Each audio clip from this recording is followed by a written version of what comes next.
Hello and welcome friends, आप सभी का स्वागत है हमारे YouTube channel study with Bansal group में। फ्रेंड्स, लास्ट वीडियो में हमने जाना था पर्यावरण एवं सतत विकास के बारे में। फ्रेंड्स, आज का हमारा जो टॉपिक है वो है इकोसिस्टम यानी कि पारिस्थितिकी तंत्र के बारे में।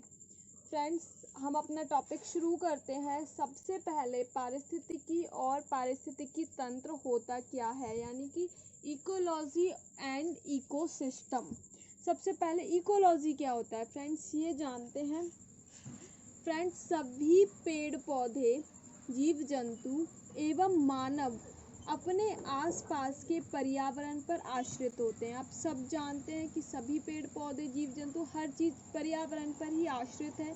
इन सभी का अपने आसपास के पर्यावरण के बीच का संबंध ही परितंत्र यानी कि पारिस्थितिकी कहलाता है, यानी कि इकोलॉजी का निर्माण करता है। फॉर एग्जाम्पल फ्रेंड्स, जैसे कि आप यहाँ देख सकते हैं कि कोई एक जीव है, उस जीव का अपनी वनस्पति के साथ भी संबंध है, उस जीव का उसकी मिट्टी के साथ भी संबंध है, जीव का जलवायु के साथ भी संबंध है और जीव का जल के साथ भी संबंध है। एक तरह से पूरे वातावरण या पर्यावरण के साथ संबंध है, तो इसे हम इकोलॉजी कह सकते हैं। और सेकंड है फ्रेंड्स इकोसिस्टम यानी कि पारिस्थितिकी तंत्र। पारिस्थितिकी तंत्र क्या होता है? पारिस्थितिकी तंत्र एक प्राकृतिक इकाई होती है जिसमें एक क्षेत्र विशेष के सभी जीवधारियों का अपने पर्यावरण के साथ अंतःक्रिया कर एक संपूर्ण जैविक इकाई बनाते हैं। फ्रेंड्स, इकोसिस्टम वो होता है जैसे कि जहाँ पर एक लिमिटेड एरिया में हम पूरा पारिस्थितिकी तंत्र बनाते हैं। फॉर एग्जांपल रेगिस्तान हो गया। रेगिस्तान में क्या चीज़ें होती हैं कि वो जो कोई भी जीव है वो अपनी लिमिटेड मिट्टी तक, जो रेगिस्तान है वहीं तक सीमित है, उसी जलवायु में रह सकता है। फॉर एग्जाम्पल महासागर हो गया। महासागर का भी एक अपना पारिस्थितिकी तंत्र नहीं, इकोसिस्टम होता है। उसमें क्या है, एक महासागर का जीव महासागर में ही रह सकता है। तो ये क्या है, हमारे कुछ एग्जाम्पल्स हैं पारिस्थितिकी तंत्र के। अब थोड़ा सा डिफरेंट समझ लेते हैं इकोलॉजी और इकोसिस्टम में। देखो, इकोलॉजी हम पूरी पृथ्वी को कह सकते हैं, यानी कि पूरी पृथ्वी पर जो भी हमारा वातावरण है, जलवायु है, सब कुछ जो इकोलॉजी में आ जाती है ये चीज़। यानी कि कोई भी लिमिटेड एरिया नहीं होता है, इसमें बहुत बड़ा एरिया होता है। पूरी की पूरी पृथ्वी हम इकोलॉजी कह सकते हैं। इकोसिस्टम क्या होता है? इकोसिस्टम एक लिमिटेड एरिया होता है। फॉर एग्जांपल मैंने अभी बताया कि रेगिस्तान हो गया, यानी कि मरुस्थल एक लिमिटेड एरिया है। फॉर एग्जांपल महासागर एक लिमिटेड एरिया है, घास स्थल एक लिमिटेड एरिया है, वन स्थल एक लिमिटेड एरिया, तो इसे कहेंगे इकोसिस्टम। नेक्स्ट समझते हैं फ्रेंड्स पारिस्थितिकी तंत्र यानी कि इकोसिस्टम की विशेषताएं। इसमें सबसे फर्स्ट है फ्रेंड्स सुनिश्चित क्षेत्र। जो हमारा इकोसिस्टम होता है उसमें सुनिश्चित क्षेत्र यानी कि लिमिटेड एरिया होता है। जैसे कि मैंने अभी बताया कि घास स्थल है तो वहाँ जितने एरिया में घास स्थल है तो वो घास स्थल का सुनिश्चित एरिया हो गया। और क्या चीज़ें बताई हैं? मरुस्थल हो गया, तो मरुस्थल जितने भी एरिया में है वो एक लिमिटेड एरिया हो गया। सेकंड है हमारा कार्यशील क्षेत्र। कार्यशील क्षेत्र का मतलब है जहाँ जीवित और अजीवित यानी निर्जीव दोनों के बीच का संबंध हो। जीवित प्राणी और अजीवित दोनों के बीच के संबंध को ही हम कार्यशील क्षेत्र कहते हैं। फॉर एग्जाम्पल कि जहाँ पर जीव जंतु यानी कि किसी भी क्षेत्र में जीव जंतु हैं, जीव जंतु का मतलब संजीव चीज़ें हैं, और वहाँ पर निर्जीव चीज़ें, निर्जीव चीज़ का मतलब हो गया हमारा सूर्य का प्रकाश, जल, ये सारी चीज़ें। अगर इनमें से कोई एक चीज़ हो और दूसरी चीज़ ना हो तो एक मतलब दूसरी चीज़ अपने आप ही जिंदा नहीं रहेगी, तो एक इकोसिस्टम बनेगा ही नहीं, काम ही नहीं करेगा। तो इन दोनों चीज़ों का होना ज़रूरी है पारिस्थितिकी तंत्र में। थर्ड है फ्रेंड्स एक खुला तंत्र। एक खुले तंत्र का मतलब है कि उसमें मानवीय हस्तक्षेप ना हो। फॉर एग्जाम्पल फ्रेंड्स कि एक चिड़ियाघर है, उसमें आप देखते हैं कि एक जो भी पशु है, कोई भी जंतु है, वो कैद में रहता है। वो मनुष्य अगर उसे खाना दे देगा तो वो खा लेगा, नहीं देगा तो जैसा है वो वैसा ही रहेगा। तो उसमें उसकी मर्जी नहीं चल रही कि वो अपनी मर्जी से शिकार करके खा सकता है, पेड़ पौधे खा सकता है, नहीं। तो जहाँ मानव का हस्तक्षेप होगा वो एक पारिस्थितिकी तंत्र नहीं होगा, तो चिड़ियाघर एक पारिस्थितिकी तंत्र नहीं है। वहीं पर एक वन है, वहाँ पर कोई भी जंतु है वो पेड़ पौधे खाकर अपना गुजारा कर सकता है, हर तरह से मतलब वो कहीं भी आ सकता है, जा सकता है, पूरी तरह से उसे स्वतंत्रता है, तो वो एक पारिस्थितिकी तंत्र है। फोर्थ है फ्रेंड्स हमारा इसकी अपनी उत्पादकता। इसका मतलब है कि कोई भी अपना भोजन खुद बना सके, तो उसके लिए उसे स्वतंत्र होना ज़रूरी है। जैसे कि अभी हमारे थर्ड वाले पॉइंट में आ गया, तो अपना भोजन खुद बना सके, जैसे कि पादप अपना भोजन खुद बनाते हैं सूर्य के प्रकाश से, जल से, जलवायु से, इस तरह से। और जो जंतु होते हैं वो पादप भी खाते हैं, कुछ जंतु मांसाहारी होते हैं तो वो दूसरे जंतुओं को भी खाते हैं।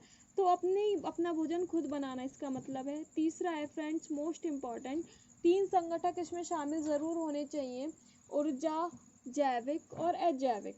ऊर्जा हमें सूर्य से प्राप्त होती है, जल से प्राप्त होती है। सूर्य मतलब ऊर्जा हो गई हमारी, ये होना ज़रूरी है। जैविक का मतलब होता है संजीव, तो जहाँ पर संजीव चीज़ें होंगी, और अजैविक जहाँ असंजीव यानी कि निर्जीव चीज़ें होंगी। फॉर एग्जांपल मैंने काफ़ी बार बताया है कि जल हो गया, जलवायु हो गई, गैसें हो गई, ऊर्जा के स्रोत में सूर्य का प्रकाश हो गया। तो ये तीनों चीज़ें जहाँ प्रेजेंट होंगी वहीं पारिस्थितिकी तंत्र उपलब्ध होगा। नेक्स्ट है फ्रेंड्स हमारा फूड चेन, यानी आहार श्रृंखला कैसे बनती है। आहार श्रृंखला के लिए फ्रेंड्स हमारे पास देखो, सबसे पहले देखो यहाँ देख सकते हैं आहार श्रृंखला में, फूड चेन में, कि जो सूर्य का प्रकाश है वो आ रहा है हमारे उत्पादक पर, यानी किसी भी घास पर। तो अब उत्पादक किससे भोजन प्राप्त कर रहा है? सूर्य से। फिर सेकंड नंबर पे आप देख सकते हो शाकाहारी हिरण है हमारे पास, तो वो क्या करता है, पादप को उत्पादक को, जो उत्पादक होते हैं यानी घास हो गए और पेड़ पौधे हो गए, इन्हें खाकर अपना पेट भरता है। तो हमारा जो हिरन है वो किस पर डिपेंड हुआ? पादप पर डिपेंड हुआ। उसने भोजन कहाँ से लिए? उत्पादक या पादप से लिए। फिर थर्ड है हमारा मांसाहारी, जिसे बोलते हैं द्वितीयक उपभोक्ता। तो ये क्या करता है, हमारे हिरन को भी खा सकता है और हमारे पेड़ पौधों को भी खा सकता है, तो ये मांसाहारी हो गया। तो इसका भोजन ये दोनों हो गए। इसके बाद होता है फ्रेंड्स अपघटक। अपघटक क्या करता है कि जो भी चीज़ें होती हैं हमारी, जैसे कि अपघटक का काम होता है जैविक और अजैविक घटकों को नष्ट करके भूमि में मिलाना। जैसे कि हमारे जीवाणु हो गए, कवक हो गए, ये क्या करते हैं, जैविक और अजैविक घटकों को भूमि में मिला देते हैं, और जिससे हमारी उत्पादक शक्ति, जो उर्वरक शक्ति होती है ना भूमि की, वो बढ़ जाती है। और हमारी फिर रिसाइकलिंग होती रहती है, उससे क्या है, फिर पादप नए जन्म लेंगे, फिर वही प्रोसेस धीरे धीरे कंटिन्यू चलती रहती है। इसे कहते हैं हम आहार श्रृंखला, फूड चेन। नेक्स्ट है फ्रेंड्स पारिस्थितिकी तंत्र के जैविक तथा अजैविक घटक। ये क्या होते हैं, इसमें दो होते हैं। जैविक घटक में होता है जैविक घटक और अजैविक। जैविक यानी संजीव, अजैविक यानी कि निर्जीव। जैसे कि अभी हमने पिछले में लास्ट उसमें बताया था स्लाइड में कि इसमें क्या होता है, उत्पादक, उपभोक्ता और अपघटक, ये मैंने अभी एक्सप्लेन किए थे। एंड नेक्स्ट है अजैविक में क्या है, भौतिक कारक, अकार्बनिक पदार्थ और कार्बनिक पदार्थ। भौतिक कारक क्या होते हैं फ्रेंड्स? भौतिक कारक जैसे कि सूर्य का प्रकाश हो गया, तापमान हो गया, वर्षा हो गई, ये सारे क्या है, भौतिक कारक के अंडर आते हैं।